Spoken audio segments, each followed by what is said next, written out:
প্রস্রাবের বেগ বারবার আসে। হঠাৎ করে এত বেশি প্রস্রাবের চাপ অনুভূত হয় যে টয়লেটে পৌঁছানোর আগেই প্রস্রাব বের হয়ে যায়, অথবা অল্প অল্প করে বারবার প্রস্রাব করতে হয়।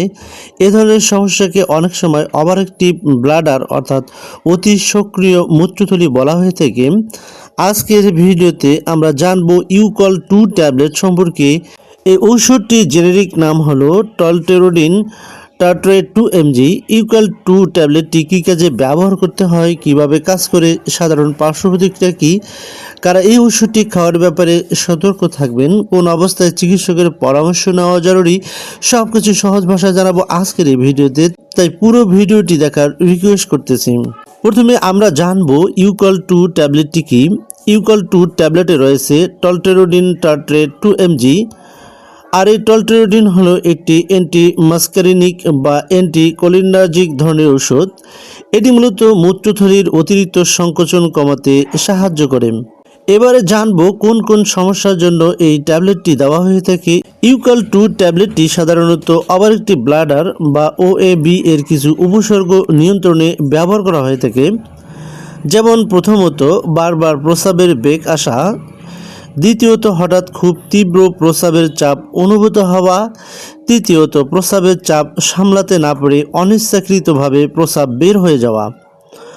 অর্থাৎ মূত্রথলি অতিরিক্ত সক্রিয় হয়ে যখন ঘন ঘন এবং হঠাৎ প্রস্রাবের চাপ তৈরি করে, তখন চিকিৎসক টলটেরোডিন ব্যবহার করতে পারেন।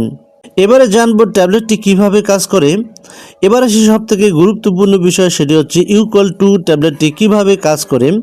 আমাদের মূত্রথলির পেশি প্রস্রাব জমা রাখা এবং প্রয়োজনের সময় প্রস্রাব বের করার কাজে গুরুত্বপূর্ণ ভূমিকা পালন করে। ওভারঅ্যাক্টিভ ব্লাডার এর ক্ষেত্রে মূত্রথলির পেশি প্রয়োজনের তুলনায় বেশি সক্রিয় হয়ে যেতে পারে। আর এই সকল অবস্থায় টলটেরোডিন মূত্রথলির মাস্কারিনিক রিসিপ্টরে অ্যাসিটাইলকোলিন এর কার্যক্রমকে বাধা দিয়ে থাকে। এর ফলে মূত্রথলির পেশির অনিয়ন্ত্রিত সংকোচন কমতে পারে এবং প্রস্রাব ধরে রাখার ক্ষমতা বাড়তে পারে। ইউকল-2 ট্যাবলেটটি খাওয়ার নিয়ম এবং ডোজ সম্পর্কে এবার জানাবো। এখানে একটি গুরুত্বপূর্ণ বিষয় মনে রাখতে হবে, ছবির ওষুধটি টলটেরোডিন টার্ট্রেট 2 mg ট্যাবলেট। ইমিডিয়েট রিলিজ টলটেরোডিন ট্যাবলেটের ক্ষেত্রে সাধারণত প্রাপ্তবয়স্কদের প্রাথমিক ডোজ। অনেক ক্ষেত্রে ডাক্তাররা 2 mg দিনে 2 বার খাওয়ার পরামর্শ দিয়ে থাকেন। এছাড়া প্রয়োজন অনুযায়ী ডোজ বাড়ানো অথবা কমাতে পারেন। তবে কিডনি বা লিভারের সমস্যা থাকলে কিংবা কিছু নির্দিষ্ট ওষুধের সঙ্গে ব্যবহার করলে ডোজ পরিবর্তন হতে পারে। তাই শুধুমাত্র ভিডিও দেখে নিজের ইচ্ছা ইউকল-2 শুরু করা বা ডোজ পরিবর্তন করা উচিত নয়। চিকিৎসকের প্রেসক্রিপশন অনুযায়ী ঔষধটি গ্রহণ করতে হবে। এবারে জানবো এই ট্যাবলেটটির সাধারণ কিছু পার্শ্ব প্রতিক্রিয়া। টলটেরোডিন ব্যবহারের সময় কিছু মানুষের ক্ষেত্রে পার্শ্ব প্রতিক্রিয়া দেখা দিতে পারে, যেমন মুখ শুকিয়ে যাওয়া, কোষ্ঠকাঠিন্য, মাথা ব্যথা, মাথা ঘোরা, পেটে ব্যথা বা অস্বস্তি, চোখ শুষ্ক লাগা, দৃষ্টিতে ঝাপসা ভাব এবং কখনো কখনো ঘুম ঘুম ভাব। ক্লিনিক্যাল স্টাডিজ এ ড্রাই মাউথ বা মুখ শুকিয়ে যাওয়া ছিল সব থেকে বেশি রিপোর্ট করা পার্শ্ব প্রতিক্রিয়াগুলোর একটি। কাদের বিশেষ সতর্কতা প্রয়োজন? যাদের প্রস্রাব সম্পূর্ণভাবে বেরোতে সমস্যা বা ইউরিনারি রিটেনশন রয়েছে, তাদের ক্ষেত্রে এই ওষুধ উপযুক্ত নাও হতে পারে। এছাড়াও কিডনি বা লিভারে গুরুতর সমস্যা থাকলে চিকিৎসককে অবশ্যই জানাতে হবে।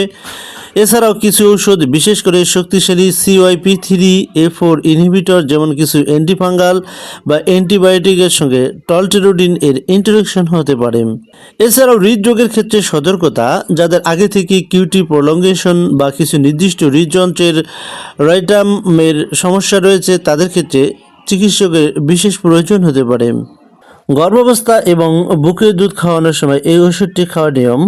গর্ভাবস্থায় এই ওষুধ ব্যবহার করার আগে অবশ্যই চিকিৎসকের পরামর্শ নিতে হবে। আর বুকের দুধ খাওয়ানোর সময় চিকিৎসকের পরামর্শ ছাড়া টলটেরোডিন ব্যবহার করা উচিত নয়। গুরুতর কিছু সমস্যা হলে কি করতে হবে? ওষুধ খাওয়ার পর শ্বাসকষ্ট, মুখ বা গলা ফুলে যাওয়া, তীব্র অ্যালার্জির লক্ষণ দেখা দিলে দ্রুত চিকিৎসককে